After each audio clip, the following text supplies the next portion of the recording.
বন্ধুরা, বর্ষাকালে গাছের পাতা হলুদ হয়ে যায়, ফুল ফল আসে না, পোকামাকড়ের উৎপাত হয়, নানা রকম সমস্যা হয় গাছে।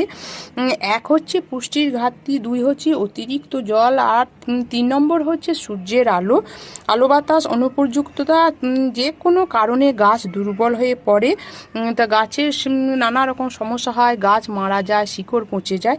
তবে আজকে দুর্দান্ত আমি একটা টিপস বলবো, আপনারা যদি প্রয়োগ করেন 20 থেকে 25 দিন অন্তর গাছ সবুজ সতেজ থাকবে, প্রচুর পরিমাণে ফুল ফল আনবে এবং একটা পোকামাকড়ের উৎপাত হবে না।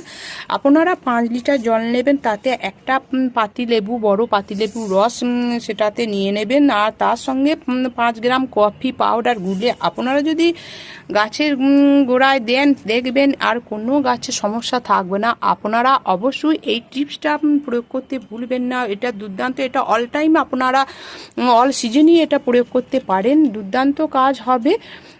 তাই ভিডিওটি ভালো লাগলে প্রচুর প্রচুর লাইক করবেন, কমেন্ট করবেন এবং সাবস্ক্রাইব করে আমার সবুজ ভিলা ইউটিউব চ্যানেলের পাশে থাকবেন।